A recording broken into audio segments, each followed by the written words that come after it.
Okay, hello everyone. I am honoured to have Luke Thompson here from the one and only Luke's English podcast. Now, I think I said last time that Luke needs no introduction at all. And if you are someone who's been learning English any time between now and 2009, you have probably come across Luke and his wonderful podcast. It has been downloaded more than 150 million times. I just checked on his YouTube and he has got 1.6 million followers on there. Subscribers, followers, whatever they're called. And he is veritable royalty in the world of English language learning, English language podcasts. I actually checked.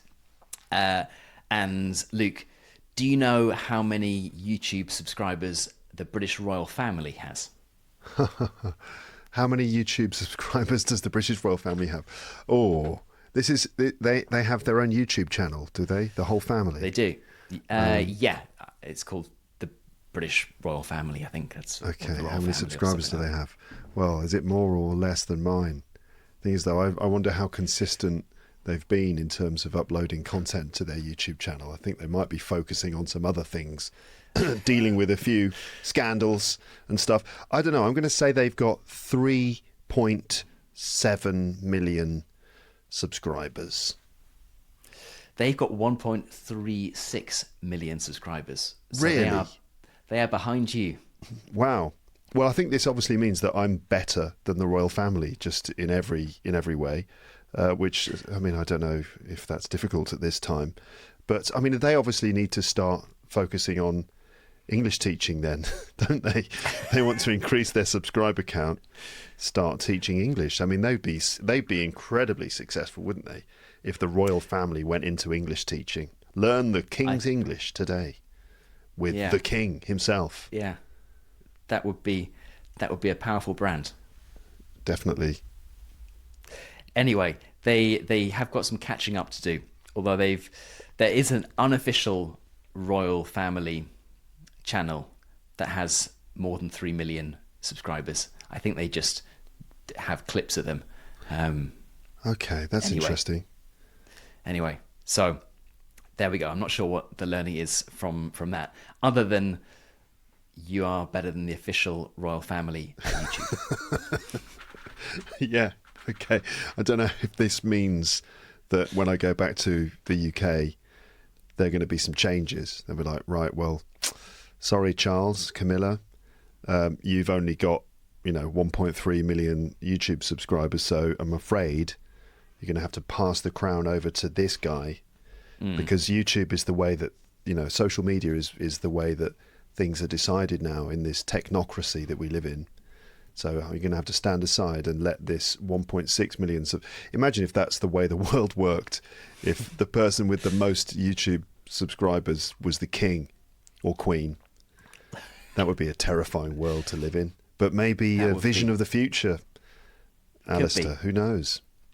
And as far as I'm aware, the royal family is trying to adapt to the modern world and the 21st century.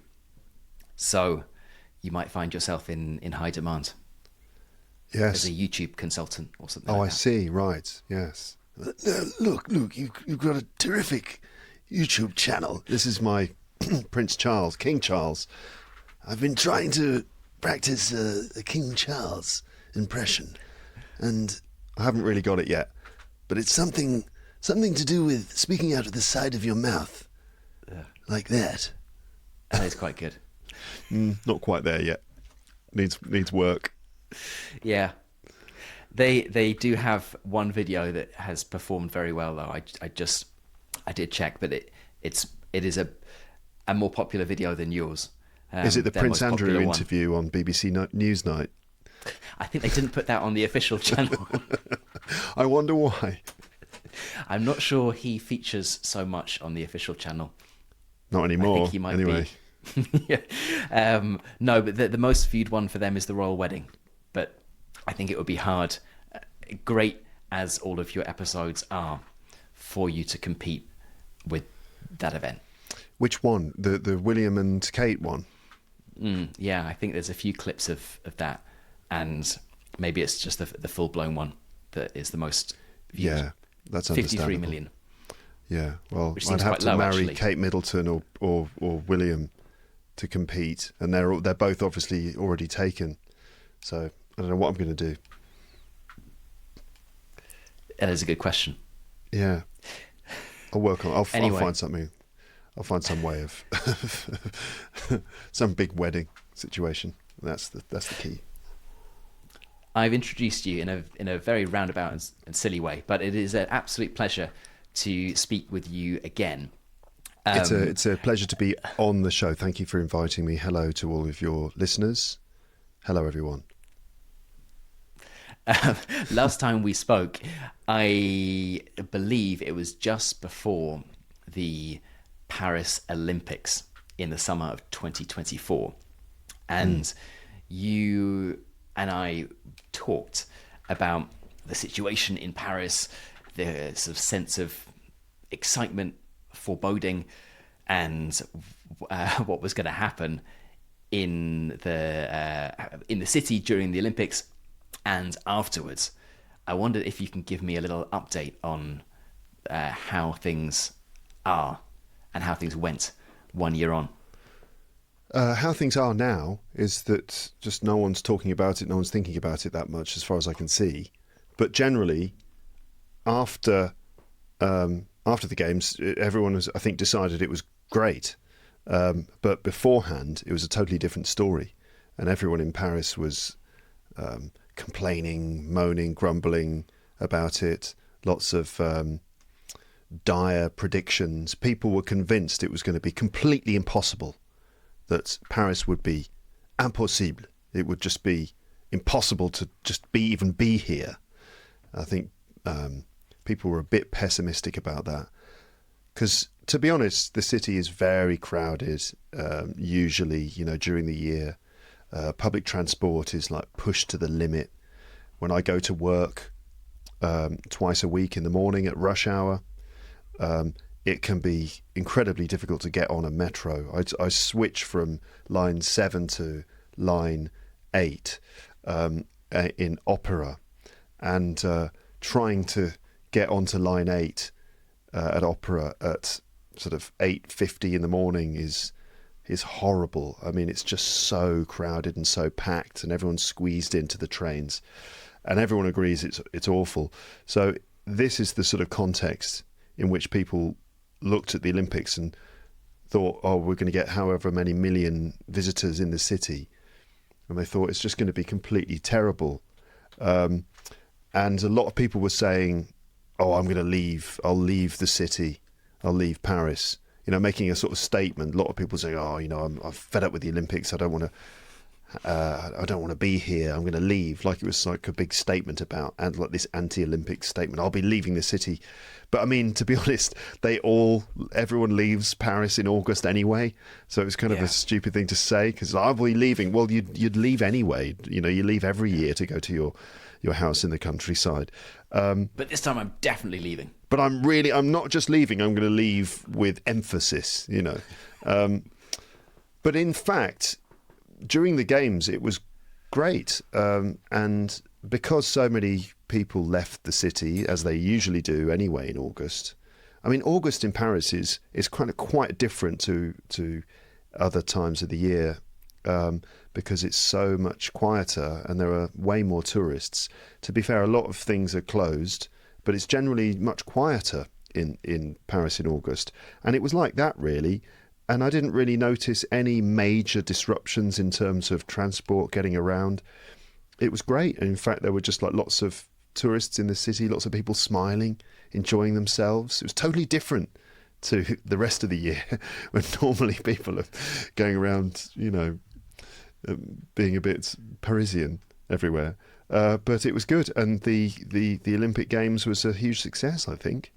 And so people have forgotten how terrible it was going to be, how bad they felt it was going to be, and generally I think the legacy of it is pretty positive, I suppose.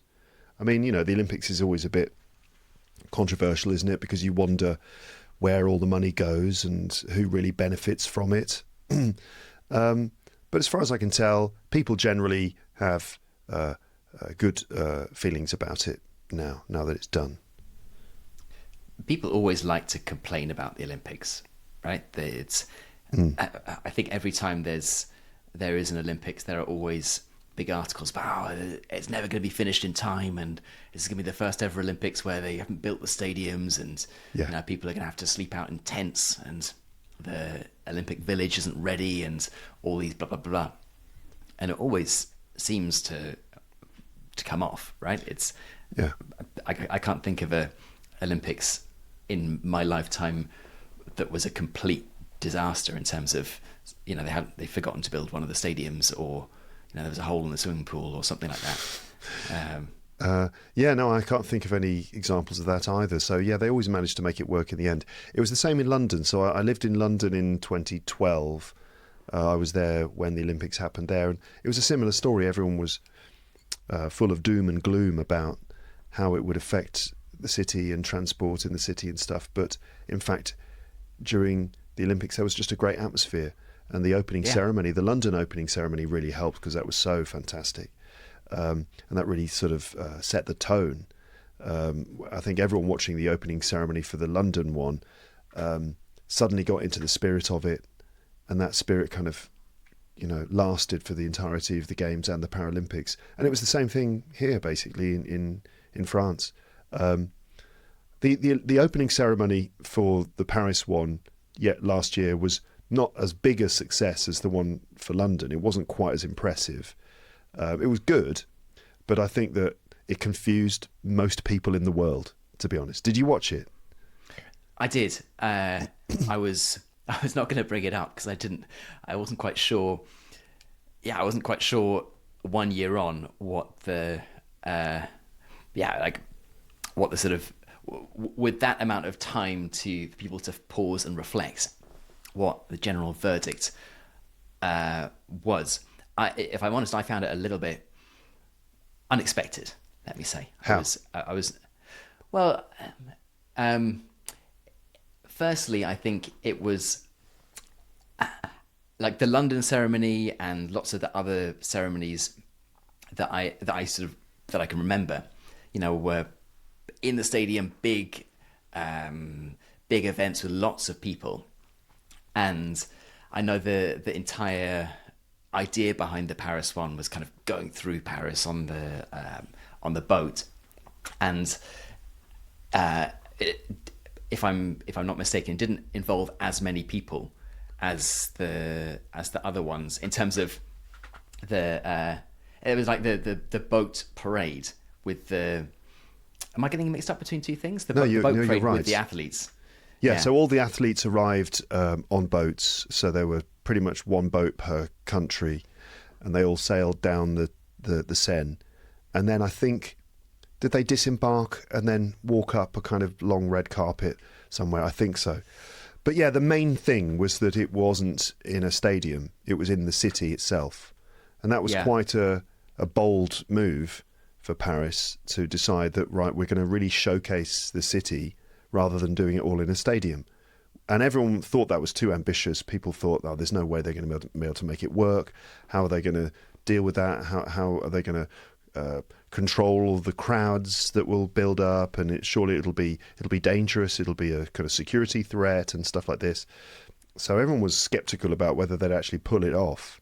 And they more or less did. But the athletes arrived on boats and sailed down. But there are all sorts of other things going on as well. All sorts of other sort of displays or performances on the river, around the river, and in various other little locations in the city. But what was your impression then, as someone outside of France, outside of the country, watching that? Did it seem? Go on. So it certainly wasn't what I expected. I think I just turned it on, sort of not knowing. Did they kind of release information about what's going to happen beforehand? I'm not quite sure. So this is the thing that, as far as I can tell, so the organisers organised this incredibly elaborate thing with all of these different moments at different spots. Like there's the Marie Antoinette moment where she's in front of, she's standing at the balcony in this on this building which was an old prison, and then like red is it, I don't know what it is, red powder was released from the front of the building, which was very dramatic looking. It looked like blood, and then there was like a heavy metal band playing and stuff like that, and then there's this horse riding across the water and these other things. It all seemed from the outside completely incoherent. No one understood what any of it meant. It was all very weird and random. They also, because it was all lots of very specific references to big moments in French or Parisian culture, the history of Paris, the history of France, these significant moments, and also significant figures and even celebrity cameos and other things like that. And so certainly for the organisers, certainly for French people who are probably well versed in all of those reference points and those things like that, it made a certain amount of sense. And for the commentators on French television, they understood what was going on and they were interpreting, explaining everything that we were seeing. But for the rest of the world, they had not been issued information. The commentators on television, let's say on the BBC, didn't know what they were looking at really. And I'm sure it was the same case everywhere else in the world, that everyone else outside of Paris or outside of France who didn't know all these reference points were watching this going, okay, so this is, okay, there's a guy painted blue lying on naked, lying on a plate of food. What's that supposed to mean? Everyone was just confused and sort of annoyed by it largely. That some moments were fantastic, like the Olympic torch on the balloon rising up, and Celine Dion at the Eiffel Tower singing in the rain. That was absolutely brilliant. Celine Dion sort of rescued the ceremony really, because that was a great moment of her singing from one of the floors of the Eiffel Tower in the pouring rain, and she really put her heart and soul into it, and that was incredible. But it was touch and go. The rest of it was touch and go for the rest of the world, basically thinking we've got no idea what's going on. Why is there a horse running along the water? What does this mean? No one understood. Yeah. Is she full French, or is she French Canadian? Oh, she's not French. No, as far as I know, she's Canadian. She's French Canadian. But I mean, that's good enough for the French because she speaks French. So they've kind of claimed her, and I don't think she's French. I think she's. I don't think she's French. She's become a French citizen. I think she's still Canadian, but she speaks French, so that's good enough. Yeah, no, I'm no judgment on her French ability. I thought she was French Canadian, but yes, she is. Yeah. Okay. Oh, good on the French for inviting her on. Or, you mean claiming her because of her French language connection? Yeah. Well, fair enough, I suppose. I guess she is. Got a decent voice. Oh yeah, absolutely. Although she's had like a lot of health issues recently, which have meant that she can't sing in the same way that she used to.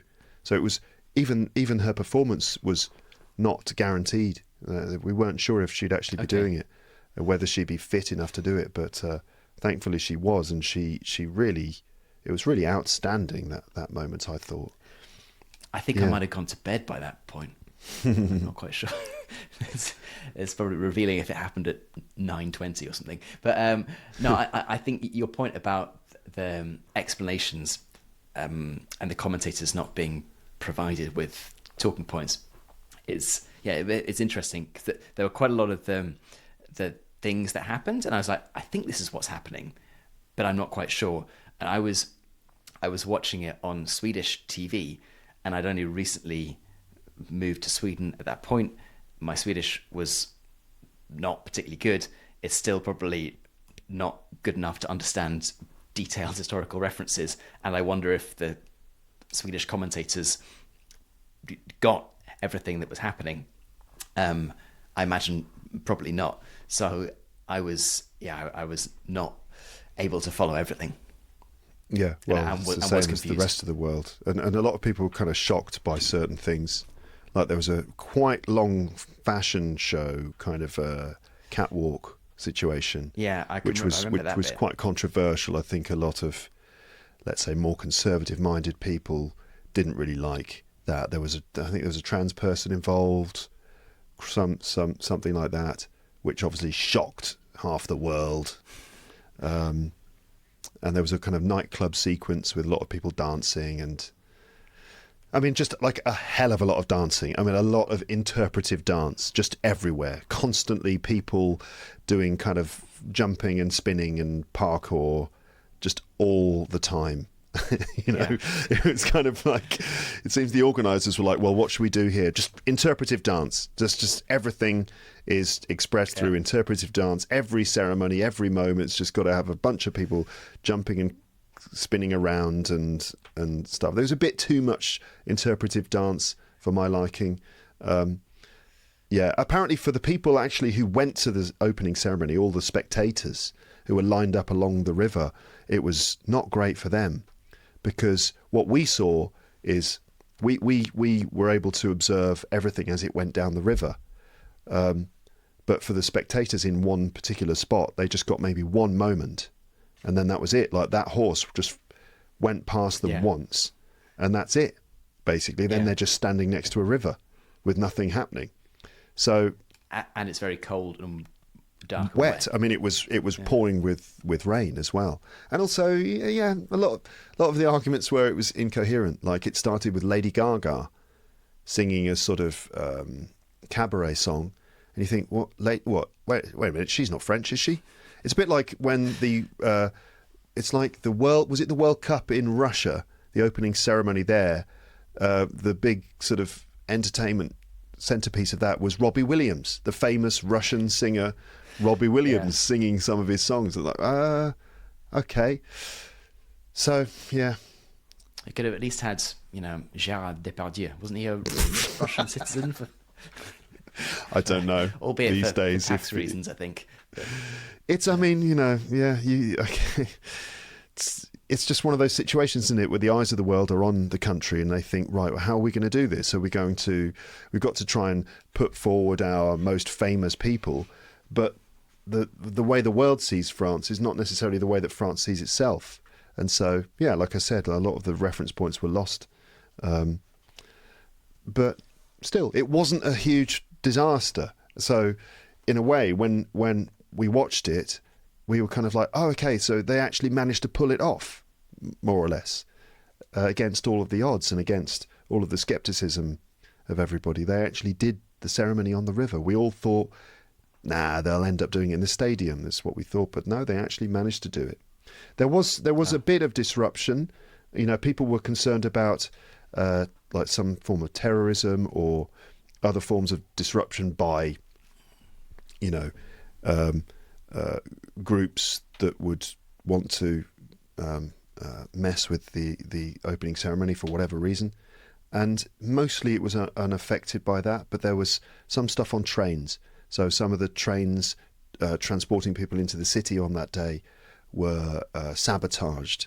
There were some of the train lines were sabotaged, but it didn't really stop things too much. And are there plans to kind of reuse lots of the venues and turn them into, more useful things than white elephants? Afterwards. Yeah, that's apparently yes. So one of the areas that was developed quite a lot is an area to the north and slightly to the east of the city, near the Stade de France, near the big stadium, which is just outside the boulevard périphérique, just outside the city limits.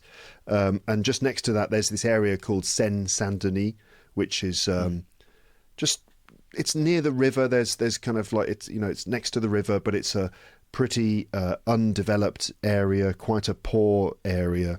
And that had a lot of infrastructure development, including some like sports facilities, some accommodation for the athletes and stuff. And a lot of that is going to be converted into kind of community housing or facilities for the local community. Like there was a brand new Olympic swimming pool that was built, which is now going to be turned into a public pool, and an arena was created in the north of Paris, which is now being used for music concerts and other things like that. But yeah, apparently a lot of the infrastructure is going to be kind of given over to the community as sort of public housing, public infrastructure, public facilities and things.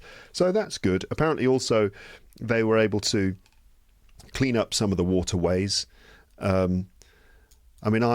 Most people are sceptical about that. Most people kind of think, nah, you can't swim. I wouldn't swim in the Seine.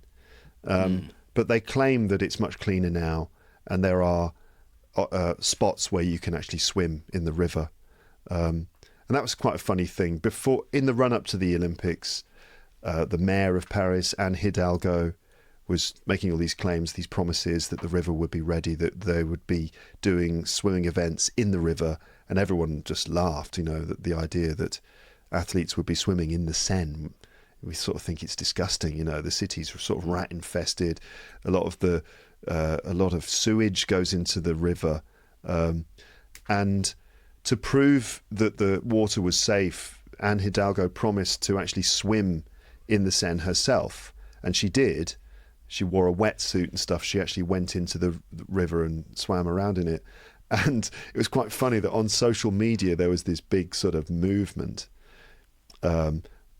that when everyone discovered the date and time that she was due to go in the water, loads of people on social media were saying, right, we need to coordinate. And if everyone in the Paris region goes to the toilet and flushes the toilet at exactly the right time, then we will we'll make sure that Anne Hidalgo swims in all our piss and shit. That's what the plan was. I think it wasn't ultimately successful, but it was quite a funny thing that was going around a lot of social media with people trying to organise this big city-wide toilet flushing event. It's sort of quite typical of Paris or France, I suppose, kind of giving two fingers to the mayor of the city. Yeah. It's quite funny. He's trying to do something nice, presumably. It's the idea of being able to swim in a river in the middle of a major city is a nice idea. Yeah, exactly. It is. It is actually a good idea to clean up the water, let people swim in it. There's absolutely nothing wrong with that. But because she is this authority figure, just people can't really get behind her. They have to criticise and be disdainful. Not everyone. I'm sure a lot of people support her. But then there's people on the left and right, on either side. She's kind of like a leftist, centre-left mayor, really. And so she gets criticised from both sides, as you can imagine. So a lot of people were united in their sort of general dislike for her. And presumably, no matter your political persuasion, the idea of potentially flushing the loo and seeing a person in a position of authority kind of swimming along, navigating various things that have ended up in the river is amusing to anyone who's not more mature than I am. Yeah, I mean, this was extremely attractive prospect for so many people, the idea of actually making this happen. I think the idea of it's funnier than the actual execution of it. And I think that, thankfully, she didn't actually have to deal with everyone's poo while she was swimming. But still, it's quite a funny moment in sort of French life, Paris culture. Tells you something about the way that they see the mayor of the city. Well, it's Wednesday today, Wednesday the 22nd of October, and I think, was it just yesterday or the day before that there was this massive theft in the Louvre? Sunday. Well? Sunday, okay. Yeah. Right, now we're talking about the Louvre. Yeah, so I guess people... moved on from the Louvre to the Louvre. Yeah, from the Louvre to the Louvre. Very good. I'm sure that people will have seen this story because it's got to be very interesting for everyone around the world. That yes, so this Sunday there was a robbery, an audacious robbery. Audacious has to be the word. It's always the word that's used to describe a big robbery like this, like an audacious bank heist or something. So the Louvre, yes, some people broke into the museum and stole some very, very precious items of jewellery and escaped with them, just disappeared. Just gone. I don't know if they're ever going to be found. But it was just incredible that they were able to do it. That it didn't seem to be that difficult. And I've been talking with my friends and thinking, why didn't we think of that? It just seemed so easy. So apparently what they did was, it was early in the morning, well, early-ish in the morning, just before the tourists started to arrive, about 8:30, 9 o'clock maybe. And apparently they turned up at a section of the museum, one of the wings of the museum, and they used one of those sort of cranes, those mechanical cranes, so a truck with a ladder on the back of it that would extend up to I think, like first or second floor or something. And this ladder went up, and they climbed up the ladder onto a balcony. They used a kind of electric chainsaw to just cut through the glass and went into the museum, and they were armed apparently. And this is one of the reasons why they were able to get away with it, because there isn't that much security at the Louvre compared to, let's say, a big jewellery brand like Cartier or something like that. If it was Cartier, they would have invested a lot more money in security and might be armed security or something. But because these thieves were armed with guns, nobody challenged them. No one wanted to stop them. And so they were able to just more or less walk straight in, grab the stuff that they wanted, which are like, jewels and gold and other precious things. Some stuff that was owned by Napoleon, I understand. It's kind of like the equivalent of the crown jewels in the UK.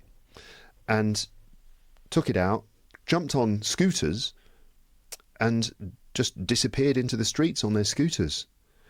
And it was a good idea that they chose scooters. I mean, good idea for them, because obviously if they'd been in cars, they would have instantly just been stuck in rush hour traffic, because trying to drive at high speed through the streets of Paris at 9 a.m. on almost any day is quite a challenge. Similarly, they could have got on the metro, but they would have had Opera. They would have had to change to line 8 at Opera, and like, no way, there's no way. So yeah, it's incredible, really. Yeah, it is. It's pretty mad. I was just reading them. I think it was on the BBC. There's a kind of interactive, like, this is how they did it. And I clicked on the article thinking it was going to be some sort of detailed map of like underground tunnels and special disguises, and they've been kind of planning this for months, and I'm sure they have been planning it for a long time. But I was surprised to hear that it was as kind of simple as you described. Just ladder, break in, and run off with it. Apparently it took them 10 minutes. Yeah, but it's there's the entire thing from going at the top to being out was 3 minutes 57 seconds. What, going in the window to getting back out again was less than 4 minutes? Yeah. Wow, incredible. I also heard that there were some security cameras that caught the theft, but that in a couple of rooms the cameras weren't working, and so you wonder, what is this? Maybe an inside job? But I don't know. Yeah, I mean, I suppose that suggests that it could have been an inside job to some extent. That if maybe someone inside was able to disengage those cameras. But then again, why would they need the cameras not to be working? If they're masked, they just go in, come out. I mean, what difference does it make if the cameras pick up some masked characters? So the fact that several cameras weren't working might be that it was an inside job, or it might just mean that security is very lax at the Louvre, and underfunded. So this is kind of the story as well as the actual robbery itself. There are other aspects to the story. One of them being that the reason why the thieves, probably the reason why they chose the Louvre rather than, as I said, like another jewellery store or somewhere else where they could equally find some very valuable things, is just because of the lack of security and the relative level of ease in terms of getting in there. The fact it's the Louvre and that they were stealing very sort of significant historical items wasn't the point. That they just wanted to get the material value. So, I mean, you can't really sell those things on.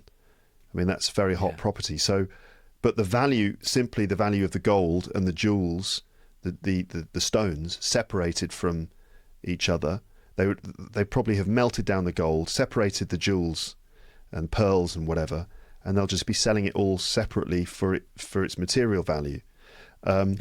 So they weren't targeting the Louvre because it's the Louvre and because they wanted Napoleon's old stuff.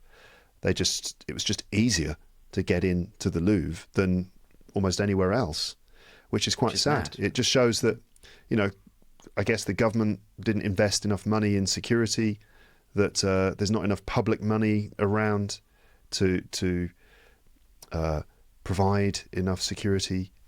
So it's just sort of, in a way, it's an indictment, or it shows you, it's an indictment of sort of the state of public money or public institutions, and the fact that they can't afford the high levels of security in private places like a big jewellery brand.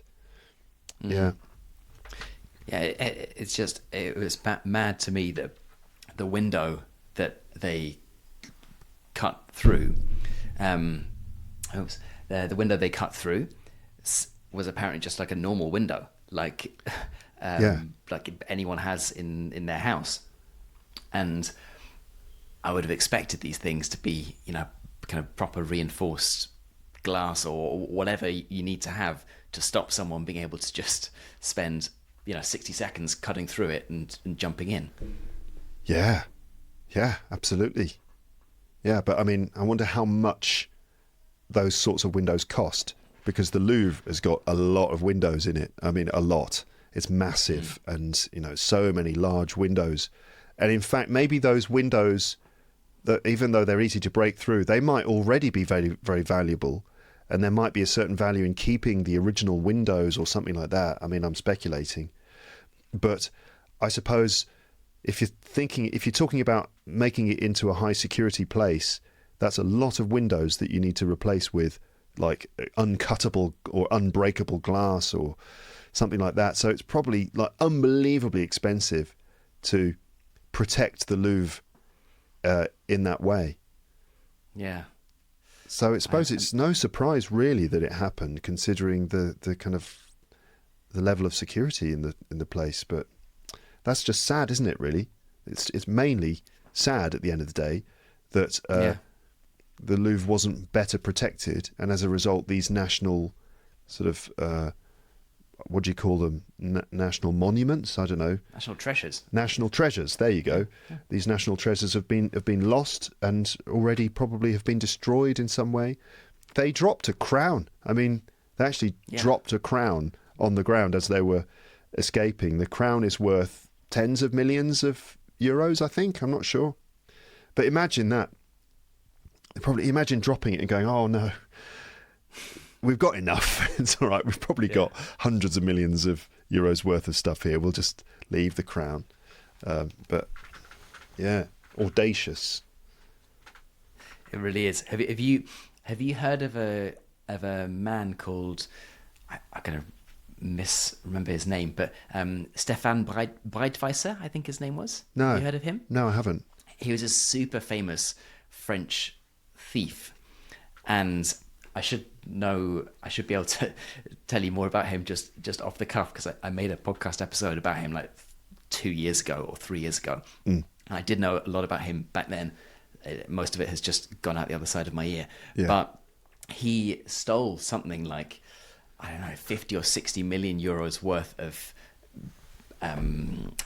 jewelry, kind of artwork, and so on over the course of, I don't know, 10, 15 years. And he was then caught with his kind of stash of all this stuff, and he basically become completely addicted to theft.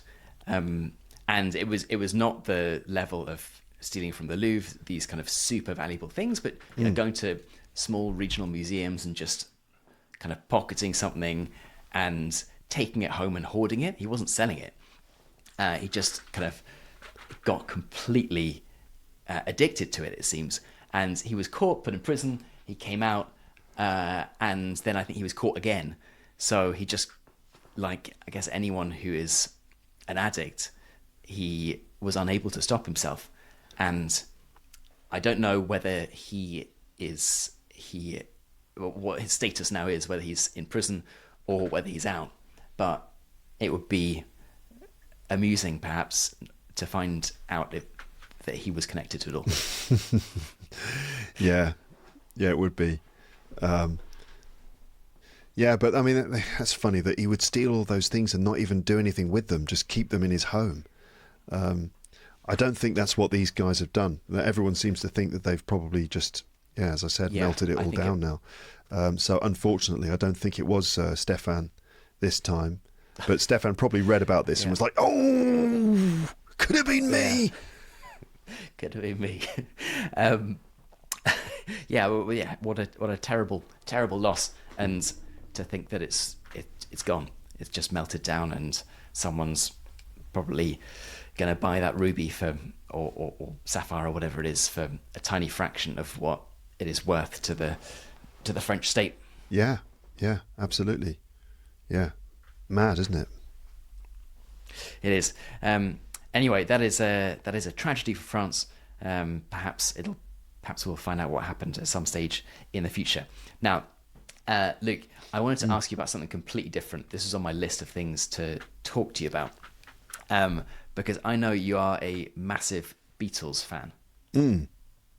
Yeah. And let me tell you about my own very modest journey with the Beatles, which was growing up, kind of obviously knowing about the Beatles in terms of hearsay, my parents listening to them, hearing them around and stuff, and then getting to, I don't know, 14, 15, and then being like, okay, now I really understand like why this music is important, and like, discovering the White Album and that kind of stuff, and really getting into them, and sort of going through those two, I guess, distinct stages. And I went through a big George Harrison stage a while ago. I given that I imagine most of the people watching this will be kind of non-native English speakers, I'm sure most people have heard of the Beatles. I wonder if you could talk a little bit more about your Beatles journey and why the kind of the Beatles are so culturally important in the UK and in kind of British history. Oh, that's a big question. So there's my own personal sort of experience of being a Beatles fan, and then there's the wider significance of them as a cultural phenomenon. So I guess I'll start with the first one. And I should actually say as well, whenever I talk about this, I'm always aware that there are I don't know. I guess there are people who are not really fans, which I totally understand. And I sort of break it down into two things. There's the music, and then there's just something else. There's a sort of a fascinating story, and a fascinating sort of psychological dynamic between the members of the band. And so I am as fascinated by the sort of psychological, social aspects of this thing as I am just a fan of their music. And so I kind of separate those two things. Like in terms of the music, I would never suggest to anyone that they should be a fan of the music or that they have to be a fan of the music, because that's just totally subjective. And I know some people who just like listen to Beatles songs or listen to certainly the early stuff, and they just don't like the general sound of it, for whatever reason, and that's totally fine. But then there's something else going on with the group, which is something about their personal story, their personal relationships with each other, which is just sort of endlessly fascinating to me somehow. First of all, it's like these four guys who were fairly sort of ordinary, really. They came from, in a sense, a sort of ordinary background, meaning that they were kind of like working class or lower middle class guys who just went to ordinary schools, ordinary state schools, and they were fans of music, just like so many other teenagers. They were just into this new American music, and they got really into it. And so in one way, they're just ordinary, but also they're not ordinary. They're kind of extraordinary. They are from Liverpool, which has got this fascinating and deep and rich history, even though it's kind of sort of considered to be a city that's sort of beyond its the prime in terms of its historical significance, And so what am I trying to say? They're just these four fairly potentially ordinary guys turned out to be kind of quite special. I don't know if it's because they were individually special and it was just a case of sheer luck that they ended up combining. They met each other and it formed this combination of talents and characters and motivations and personalities that propelled them into this kind of level of fame, or whether it was society that was kind of just ready for one group to do that. I mean, there were lots of groups around, but none of them seemed to have the certain special thing that the Beatles had. So I'm rambling a lot here. Yeah, but then in terms of like the wider social cultural context and stuff and their significance, there's a book which was fairly recently published, which compares, I can't remember who wrote it or what it's called, that's useful, but it compares the Beatles and James Bond, right? And it sort of looks at these two cultural icons, very British, and sort of compares them and looks at the context in which they both arrived, because they kind of arrived around the same time, in the 60s. And the book describes the kind of post-colonial period in British history. So, all right, to try and jump to the point, I suppose Britain is famous for being famous for lots of things. A lot of those things are due to its sort of colonial power, right?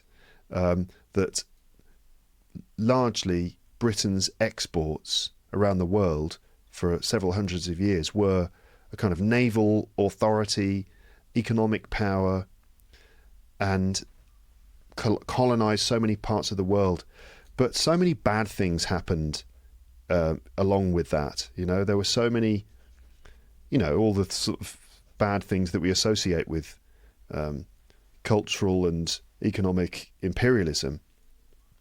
But then in the sort of second half of the 20th century, it was the Beatles and James Bond, although I'm not really a James Bond fan in the same way, because James Bond represents something about this kind of this British power in the world, and he's essentially a man in a suit who travels, has sex with women and kills people in different countries. That's kind of basically it. I'm not that impressed. The job description. Yeah, but the Beatles represent something else, which I feel I can believe in a lot more in terms of a British international export. I feel really like I can really believe in them, and I'm proud of the Beatles as a phenomenon. And so, what am I trying to say? Yeah, I mean, there's a lot of things about Britain and British history that I could be proud of. A lot of things I'm maybe not so proud of, but the Beatles is a thing that I can hold on to as as something that I can really believe in, because they represent, lots of good things. Love and peace and freedom and creativity and unity and humour is a large part of it. They were always very natural and authentic. So there's a certain authenticity which, comes through with them. For example, if you see them in interviews or any footage from, especially like the earlier days, the black and white days, when they're on some TV show or being interviewed by the press in an American press conference, everyone else around them, everything around them seems so locked into the time, that early 60s period. Everything seems so of its time. But then the Beatles always seem still very fresh and natural, So I think there was something sort of authentic about them, something inherently truthful. You feel that they were always trying to be themselves. They were always trying to express some sense of truth, and that this truth was mostly quite positive. I mean, they represent peace and love, and this is great. I mean, this is what the world needs, isn't it? Really, especially at the moment, or in fact at any time. There's always sort of forces of war and suffering and all those sorts of things. So I think the Beatles are a great antidote to all that, and provide us all with something that we can believe in, something that's actually good and pure and yeah. That was a major Beatles ramble that I just went on there. I hope I made some sense.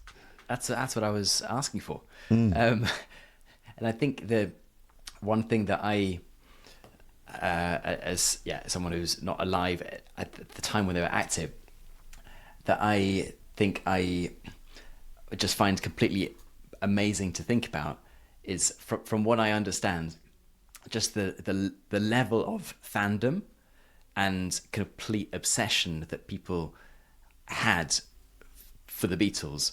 Yeah, it's kind of unparalleled, even in modern times, where people might talk about being K-pop fans or absolutely loving a certain artist, but the sort of the complete joy that people had from seeing them, whether it's the crowds that you see of just shrieking people whenever they come onto the stage, or even there's the one sort of personal story that I have from this is my dad talking about when he must have been, I don't know, 6 or 7 or something, and there's an older cousin of his who's I think 1 or 2 years older than he was. So let's say it's a 6, 7, 8-year-old child, something like that, and they're watching TV.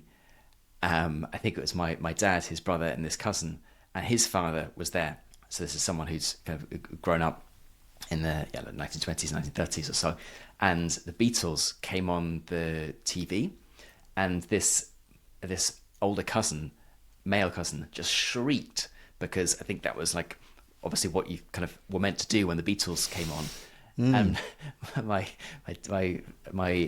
my father's father just sent him out of the room because he couldn't understand. It's just like you don't do that. That's not how you behave. That's interesting.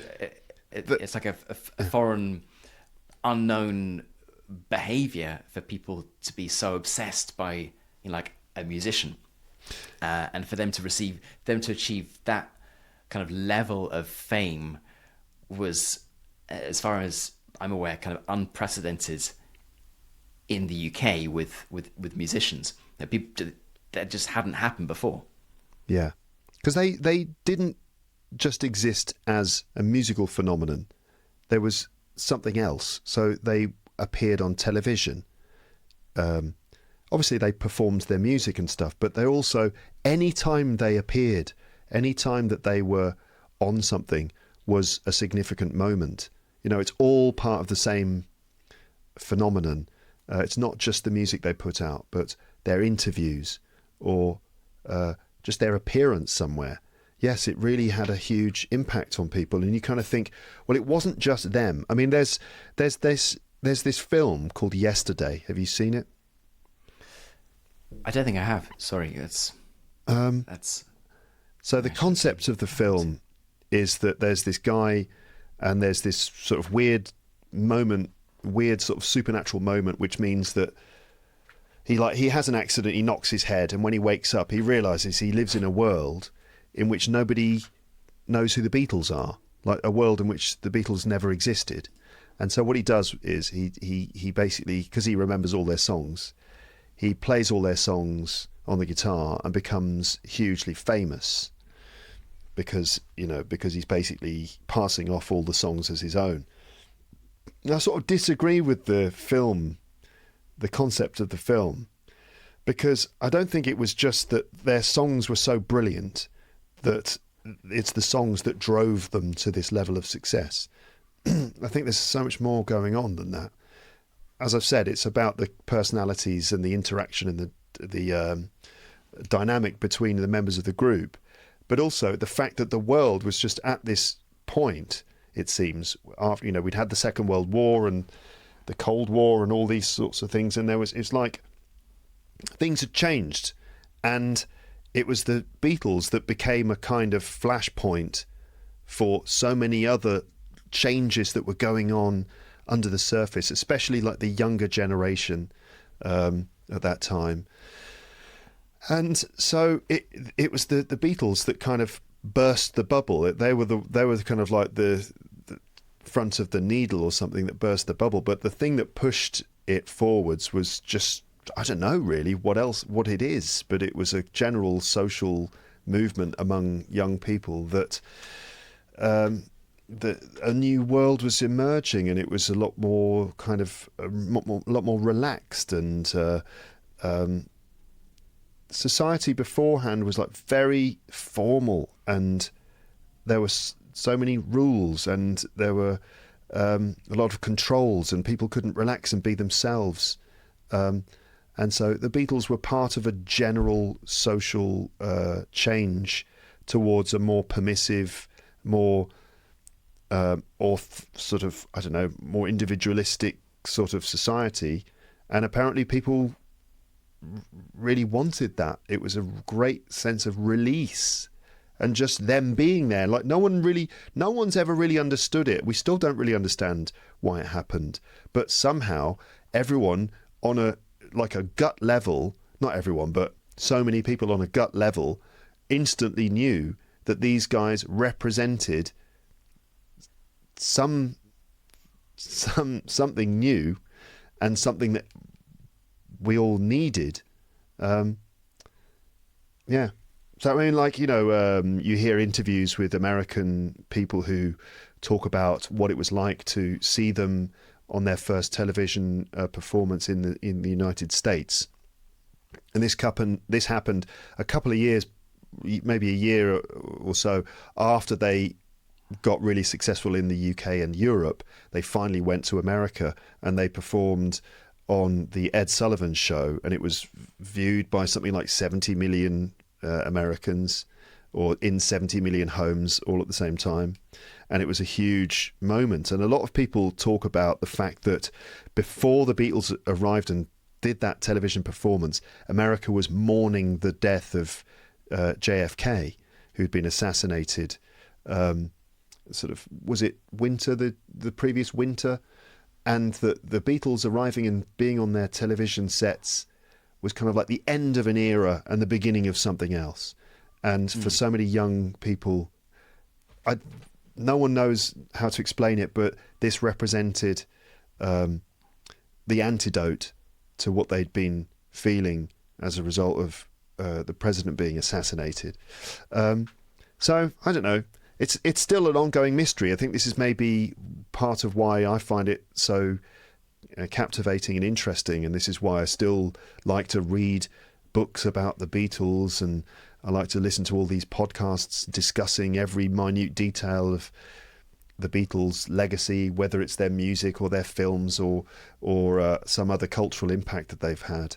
I think that there's still something we don't really understand that's going on, and it, from every angle, I find it interesting. From the sort of social angle, like we've been talking about, the musical perspective, that's fascinating. How they wrote their songs and how they recorded them, and what happened in the studio, and all these sorts of things. And then the personal story of what was the relationship between them, and how did that work, and when they split up, how did they really feel about each other, and what was going on actually, and why didn't they get back together, and maybe they could have done. Would it have been better if they had or not? So it's my own personal kind of geeky pleasure to be into the Beatles as a sort of case study of so many fascinating things. Yeah. I went to Mexico a few months ago because I have a great friend who lives in Mexico City, and he told me before that people in Mexico City, or Mexico in general, were massively into the Beatles. And I was like, okay, yeah, I guess kind of makes sense because they're the Beatles, but I wasn't expecting quite how much it seemed like people were. And we went to this one bar, and Beatles came on. Everyone went crazy, like knew Really? all the words. Yeah, and then they went to like markets, like Beatles T-shirts and stuff. And we were only in certain parts of the city, but it was amazing to see quite how passionate people were about a British band from 60 years before, and this is not people in their like 50s and 60s or 70s. This is people in their 20s and 30s. Yeah. So it's sort of enduring cultural impact. Perhaps also with with my like learning languages hat on, that some of the lyrics are not so complicated to understand, and that it's the messages are often pretty universal, and you don't need such a high level of English to get what they're trying to say, or at least to get a lot of what they're trying to say. So it feels really accessible. Yeah. Yeah. I mean, it's might just be a case of luck. The fact that they ended up with this particular producer, George Martin, who was so good at recording them and arranging their songs, and their records, a lot of them still sound really good, especially the last one. And you kind of think, well, that's obvious, that's going to be part of it too, because if you can hear their voices and hear them clearly, that makes a huge difference to understanding the English and just the pleasure of listening to them. So it's like all these sort of, when you look at it, you kind of realise, oh, it's just almost chance that all these different factors all came together at the right place at the right time, which meant that it happened the way it did. So they got the right producer who understood them and was able to help them make records that sounded really good. He was really able to get their talent, nurture it, and present it. If they'd worked with someone else, it might not have clicked in the same way. Like for example, there's a demo that they did. They went to eventually they got signed to EMI, essentially. I think it was Capitol Records. I can't remember. But anyway, they got signed with EMI. But before that, they were trying to get signed with other record labels, and they nearly got signed to Decca, the company that eventually signed the Rolling Stones when they turned down the Beatles. And then the next one that came along, they definitely signed them. But they did an audition for Decca, which was recorded. They recorded this, I don't know how many songs, like maybe an album's worth of songs for Decca. But it just didn't quite work for several reasons. Like the drummer that they had at the time wasn't right, so they kind of sounded a bit crap because of that. A band is as good as its drummer. But also obviously there wasn't someone there at Decca that they really clicked with. They felt nervous. Apparently there had been a birthday party or something the night before, so some of them were a bit hungover. And as a result, this demo doesn't really capture the Beatles as the Beatles we know them now. It just doesn't. It sounds a bit off, and they seem a little second rate, and that's just like luck, really. That, you know, I mean, bad luck in that case, but good luck in the sense that when they went to EMI, they met George Martin, and they kind of clicked with him, in the sense that he understood them, and they were able to relax a bit more in his presence. He was able to extract better performances from them. Yeah, so I don't know. It's all a bit of a mystery, and I think that's pretty fascinating stuff. But in Mexico City, yeah, that's interesting. I guess the internet, you know, is a big thing. Like the Beatles still get discovered on Spotify and stuff quite a lot. And I don't think it's just that the Beatles are famous because they're famous. I think there's got to be some other kind of intrinsic quality to them which people still respond to. It's something to do with that authenticity and the originality, because their music is unexpected. It doesn't quite sound like everyone else. There's certain weird, unexpected turns that their songs take, where they sound familiar but unexpected at the same time. So, yeah, I think surely Beatle music is going to go down in history, and, you know, hundreds of years into the future we'll still be listening to it and talking about it in the same way that we talk about classical music and listen to that, you know, the work of Mozart or Bach or something like that. You know, you kind of think as time moves on, the best stuff survives. You know, the best stuff just survives, and it just becomes, you know, part of classical music. Yeah, I'm sure that we'll still be talking about them, listening to them in years into the future. Yeah. Let me ask you about another cultural point, because Sure. I saw on your website you have a list of book recommendations for non-native speakers, probably book recommendations in general, but especially for people who are learning English, and for people for whom English is not their first language. And I think one of your top ones there, or at least one that was on there, was Catcher in the Rye. And that, as we're talking about the Beatles and kind of capturing a particular cultural moment, I thought that was an interesting one too, because is it set in the 1980s or is it 70s? No, it's 50s or 60s, I think. Is it 50s, 60s? Okay, so it's the same cultural moment. And I thought that was an interesting one too. And I thought maybe you'd be happy to talk a bit about that for people who have not heard of or read The Catcher in the Rye, because it is a wonderful book. I think I've read it twice now, once like fairly recently.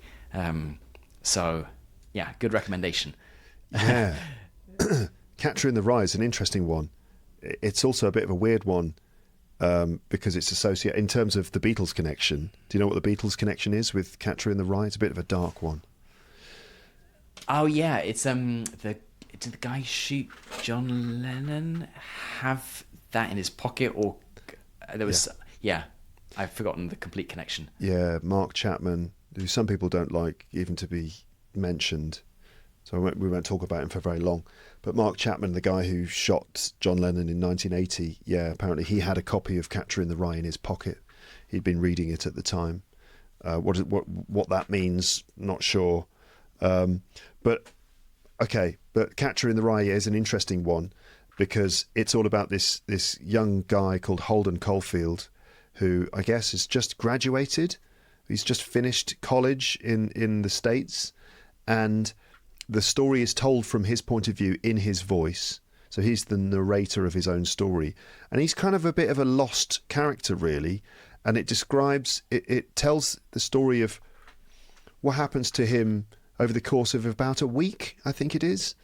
And he sort of has an argument with someone in his college campus, and it's the end of the term, end of the semester, and he kind of goes off. He doesn't want to go back home to his parents, and he just goes off and sort of stays in a seedy hotel in the city for a few nights, because he doesn't really know what to do with himself. It doesn't. Maybe I'm not selling it very well, but it's more just like this monologue. The whole book is more or less a monologue by him, just sharing his thoughts, and he's a bit lost. He doesn't know what to do with his life. He has these interactions with people, but he's sort of quite alienated from everyone, really. So it's about a lonely young man who doesn't really know what to do with his life. And I think a lot of people can associate with that, especially, a lot of us go through that experience of like leaving university and not really knowing what to do with ourselves. But also just the way it's written, his voice is very unique. It's quite funny in places. It's the unreliable narrator, which is a technique used in writing fiction, where some books which are narrated by a character who describes everything that's happening, you realise that person is unreliable, and you're able to kind of read between the lines and work out what's really going on, and the way he's presenting things aren't necessarily exactly the way that they really are. He perhaps he talks about himself or talks about things in a fairly confident way, but when you realise he's actually very unconfident about things, and you're able to just kind of like understand what's going on in his head, even though he's not explicitly describing what's going on in his head. So, what about you? Why do you like it? For very similar reasons to the ones you've mentioned already. The first thing for people who I might be thinking, reading a book in English sounds complicated. It's a pretty short book. I think it's 100 pages or 150 pages or so. So it's not it is accessible, which is it's not the only reason I like it. But I think it's the kind of thing where I think I first read it when I was 15 or so. And I think he's finishing a high school, right? I think it's high school rather than university. Okay. I think because he's sort of, I can't quite remember. Maybe I'm mistaken, but I remember reading it, thinking like, we're not so different in age, and then reading it again, when I was, I don't know, 30 or something, and kind of thinking about my experience reading it the first time and how things were slightly different now that I was older and wiser, or at least older. I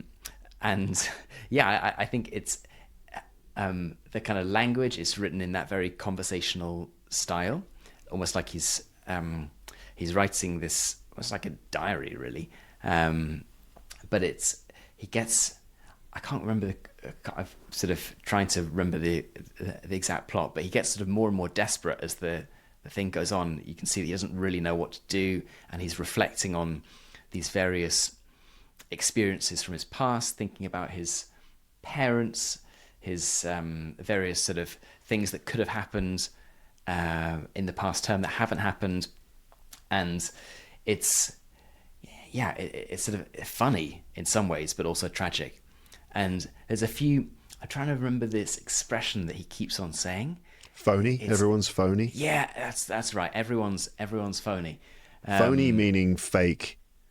Yeah. Right. Which again sort of connects to the Beatles thing I was trying to explain earlier, which is that they were just always so authentic, just always really being themselves and being truthful. But I mean, truthful sounds like they're just always telling the truth or something. But truthful in the sense that they were always just like not really filtering themselves. And so Holden Caulfield describes society around him, and he's angry that everyone is so phony, meaning they're so fake.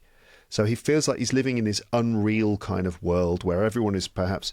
Maybe this is one of the reasons why it's so significant, this book, because there's that sense that he's puncturing something about the roles that everyone played in society at the time, the kind of very organised, perhaps quite strict rules of society that everyone would fulfil a certain role, like, husband, housewife, that the children of certain families are expected to lead a certain kind of life.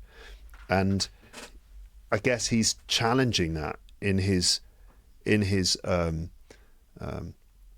indecision about what to do. He doesn't quite know how to enter the world because he sees the world as being a phony, fake kind of place where people just sort of fulfill these designated roles, and it doesn't really mean anything to him.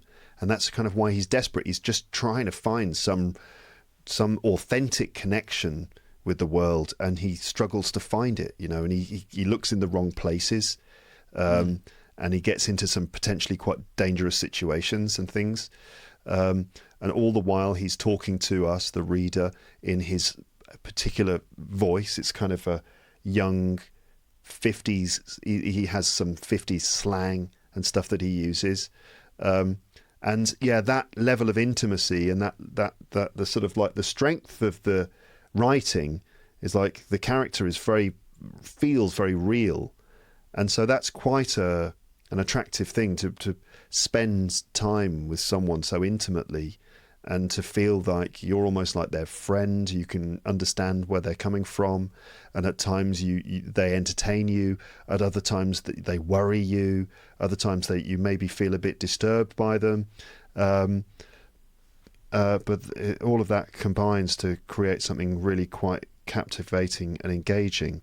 In terms of why I recommend it for learners of English, so on my website I do have a reading list which includes like the names of all the books I've ever talked about, or a lot of the books I've ever talked about on the podcast, and some that I specifically recommend.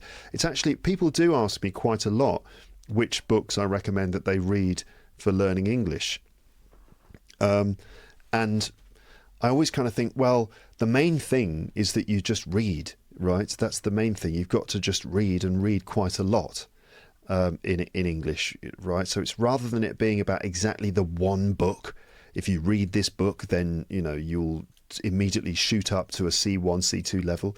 It's more a question of just trying to get as many words in as you can, and just try and get exposure to a lot of English. And so it's hard for me to recommend exactly the right book because it's really depends on your tastes. So I've always tried to recommend books that I personally have really enjoyed, thinking if I have been really grabbed by this book and really enjoyed it, then maybe my listeners will enjoy it too, because if they like listening to me, if they like kind of the way I see the world, then maybe they're going to be into the same kind of stuff as me. But I mean, so in that sense, I think Catcher in the Rye could be a good one because it's fairly short, and I think it's really engaging. On the flip side, I mean, it was published in the 50s, and so some of the language, it's like American English from the 50s, so some of the language is a little bit kind of out of date these days, which is something that people always have to be aware of when they're reading. Just think about what the sort of register of the English is, what kind of English is that they're listening to, reading or listening to. Yeah, there's lots of other books, but I mean, I don't know. What do people ever ask you for book recommendations? What do you say when they ask you that? I mean, I say that I don't have a. There's not, as you said, there's not like a book that you should read, and this is going to make you better at English. All books will contribute to helping you improve your English, and as long as you can find one that is at that kind of language level that you can read without having to constantly stop and look things up or thinking I'm lost here because it's kind of too complicated, then that is the right book for you.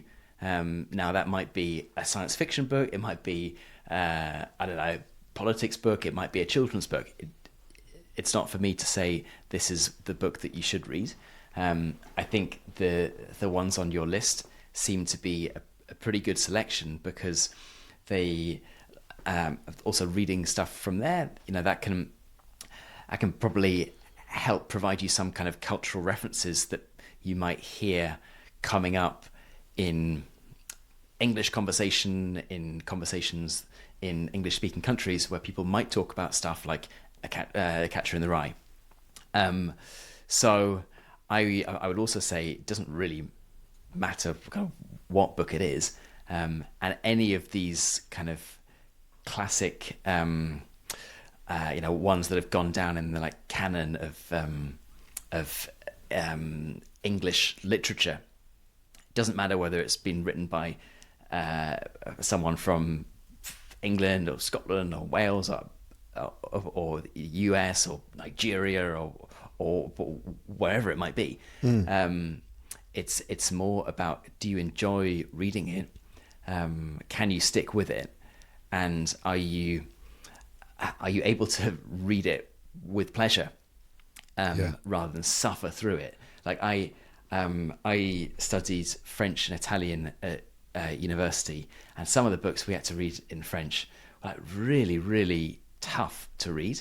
Like reading like Balzac and stuff, big, like kind of 400 or 500 pages with like quite complicated plots, even in English. Like I'm kind of struggling to follow all the characters, and you're reading stuff from the 19th century, and it's a slog. Right? Yeah.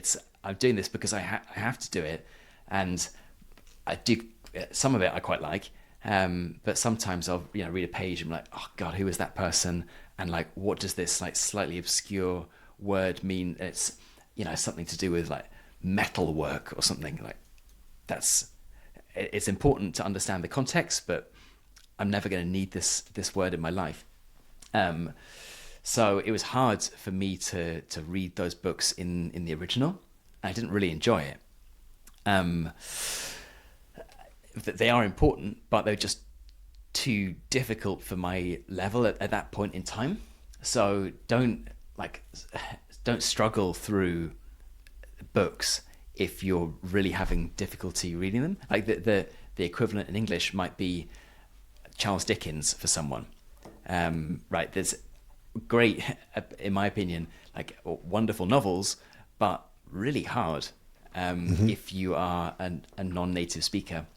Same thing goes probably with some Jane Austen novels. They great, but difficult. So don't sort of think, I know this is a classic, therefore I should read it in English. If it's just going to make you cry. And you're not in a good way, like cry as in, oh, why do I have to read this? Yeah, exactly. I think there's, I guess we could break it down to three factors, right? Factor one is that you've got to pick a book that will let you read more. So read more, that's factor one. So you need to find a book that's going to allow you to do that. Okay, so just that you get more, you do more pages, ideally finish the book. Second factor is a book that you will actually enjoy reading. Okay, so find something that you enjoy. So the kind of thing you would enjoy in your first language, and it's tied to the first one, because if you enjoy it, you're much more likely to read more. And the third thing is consider the type of English in the book. I think ideally it should be the sort of English that you could probably go away and use yourself in some way. You want something that you can English that you could transfer to your life somehow, which does make me think, all right, you should probably then read modern books which are written in modern, up-to-date English, and probably non-fiction as well. Bless you, you just sneezed, and that's for the audio listeners. Alistair sneezed, and he was polite enough to do it fairly quietly, but I still felt obliged to say bless you anyway. As quietly as I could. Yeah.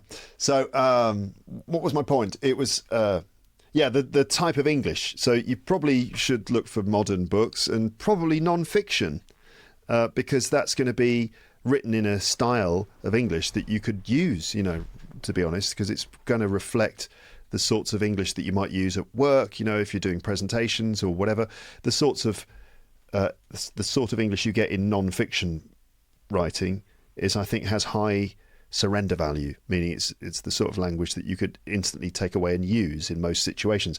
If you're reading Charles Dickens, it's unlikely that you're ever actually going to need to use English like that. Right? Whereas if you're reading, I don't know, Atomic Habits, for example, which is a best-selling book about changing your habits, and it's non-fiction, surely it's going to feed into your conversational English a lot more easily. But going back to the first point, read more. Is that the sort of thing you like? Do you like to read non-fiction? Would reading Atomic Habits be the thing that's really are you going to want to read Atomic Habits? So it's really a question of trying to work on those things. Find something you actually want to read, actually read it, and make sure it's the sort of thing that is going to be useful for you directly. In French, I've discovered that I like to read graphic novels. And so by graphic novels, I mean comic books, essentially. But we say graphic novels because this is the phrase we use to describe comic books for grown-ups. And, in France, there are loads of graphic novels in French. And that's good because obviously there's the pictures, which makes it easier. There's a bit less, there are fewer words and more pictures, which does make it easier to digest. It's much easier to finish a graphic novel than it is to finish an actual novel. And the pictures give me like really important contextual clues, so I can keep reading and understanding without necessarily understanding every single word. There are some bits I don't really get, but I can still keep going. And it's better than just watching a series because it's all on the page. You've got the advantage of having the actual words in front of you, so you can take your time. You can go at your own speed. And there's a lot of direct speech in it, obviously, a lot of speech bubbles. So you see actual direct speech. And it's a lot of graphic novels are written in French in a sort of conversational style, in modern conversational French. In fact, sometimes even written in a phonetic way. So they will write lines in contracted French speech. So whereas if I was reading a textbook, and if it's, I don't know, even just a phrase like je ne sais pas, meaning I don't know, in a comic book it might be written as what would that be? Je ne sais pas, je sais pas, right? Which is actually how people say je ne sais pas. They don't say bah je ne sais pas. They say bah je pas, right? Or je suis becomes suis, for example, and it might be written as suis, So it's not necessarily the best for learning correct written French, but it certainly, I think, is a really good thing to help me with my spoken French, So graphic novels. But anyway, shop around, look around, try reading different types of thing. If you like the kind of books I like, then go for it and have a look at my reading list. But otherwise, I don't know, a good idea would be to simply go have a look at the top best-selling novels of the last year or two, and top best-selling non-fiction, and see what appeals to you. That would be my recommendation. And some graded readers can be pretty good as well if you want to sort of like access some of the more classic things in more accessible language, like the story of things like Oliver Twist or Great Expectations or something like that. Those are kind of great stories, and you don't necessarily have to read the original Dickens to kind of enjoy the story. Yes, definitely. Graded readers are really, really good. A really good idea. As you say, it's basically the same. It's just like some great stories, modern ones, classic ones, but they've been adapted. So the number of words is smaller.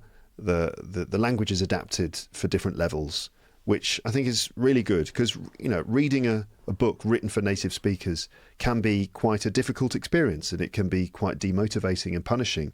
And again, going back to my first of three factors, you just don't read them. You might not read one because they're just too difficult. And that's okay. It's okay for books to be difficult. I mean, I find reading to be difficult. I'm not a great reader. I love books, but I'm amazed by people who can read a book in a few days. Like like my mum is like that. My brother is like that. They'll just sit and just read and just finish a book in a matter of days. Whereas I kind of like read a little bit and then I get sleepy and I put the book down. I'm a pretty bad reader.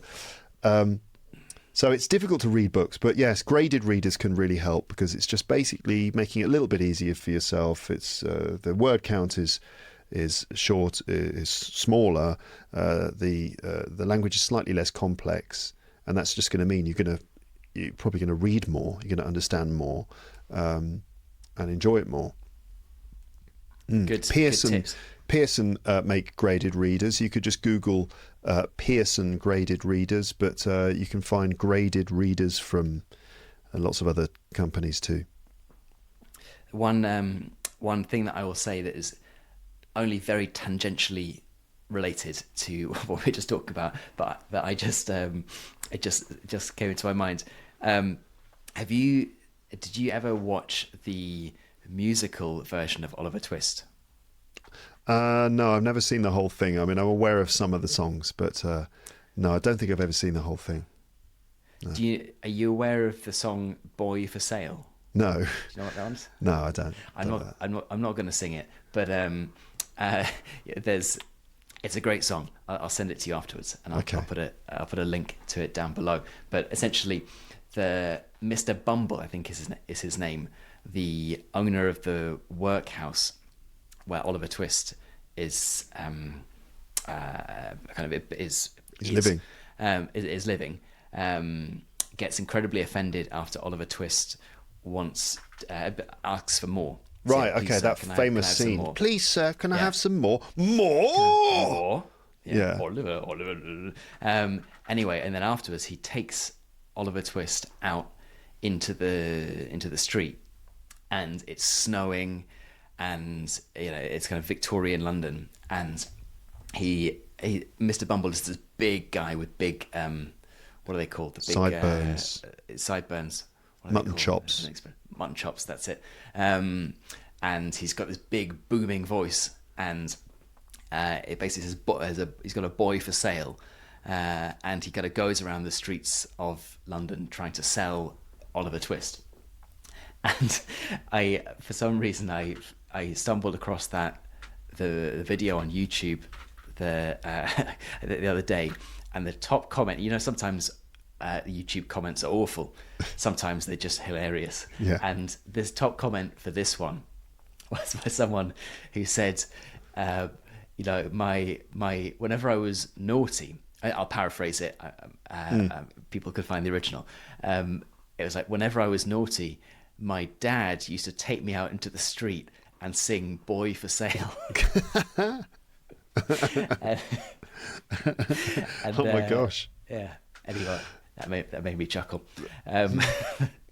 Very good. Well, on that note, Luke, I've taken up a lot of your Wednesday morning, and I'm very grateful for the insights that you've shared on everything from the Olympics to choosing books to the Beatles. So thank you very much for that. You're welcome. I just hope that I've managed to make sense. I realise that often I can be I'm known for rambling, but I certainly did quite a lot of that today. I hope I managed to somehow, in the midst of it all, make some kind of coherent points about the things we described, especially about the impact of the Beatles.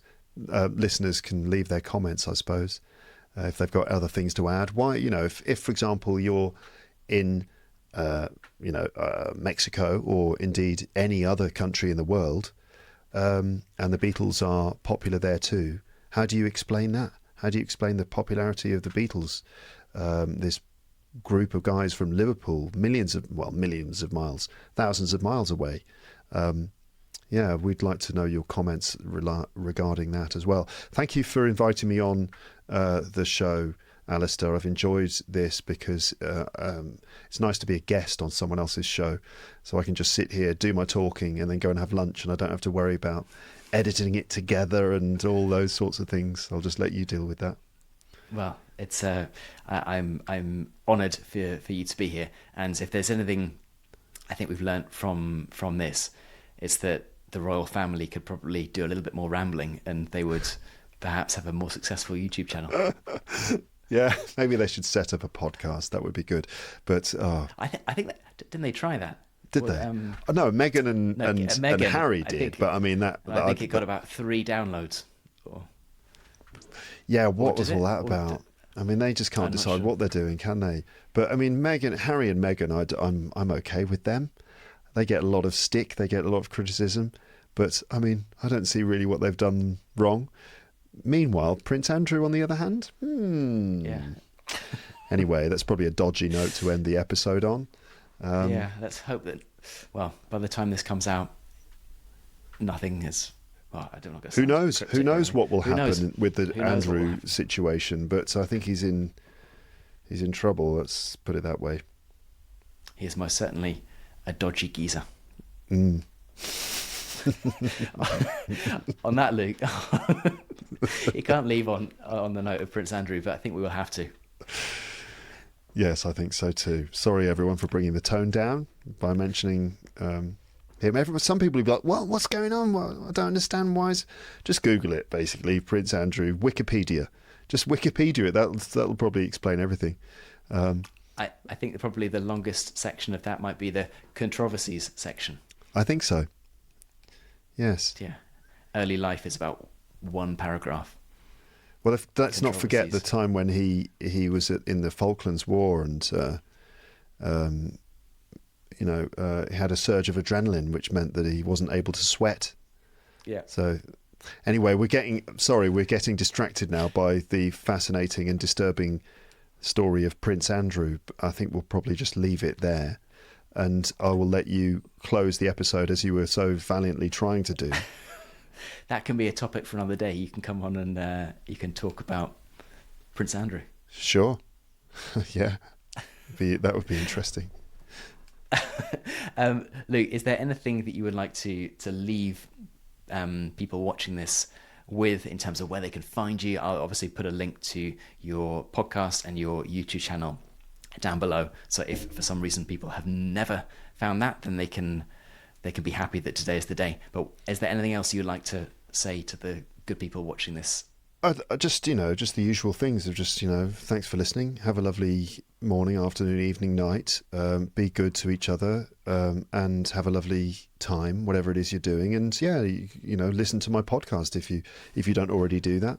I'm aware that, having existed as a podcast since 2009, there's a good chance that a lot of the people listening to this now have heard it. And if they don't listen to it already, they might have heard it and then gone, nah, I don't really, nah, not for me. I'd rather listen to Alistair's podcast. In that, if that is the case, then obviously you just do what you think is right. But no, I'm still out here, still podcasting. So if you liked this rambling stuff, then you could listen to my episodes. And yeah, you could just listen to my podcast. That's probably the best thing. Luke's English Podcast, very imaginative title. There we go. Well, thank you so much, Luke, and yeah, have a wonderful day. Thank you. You too. Cheers. Bye.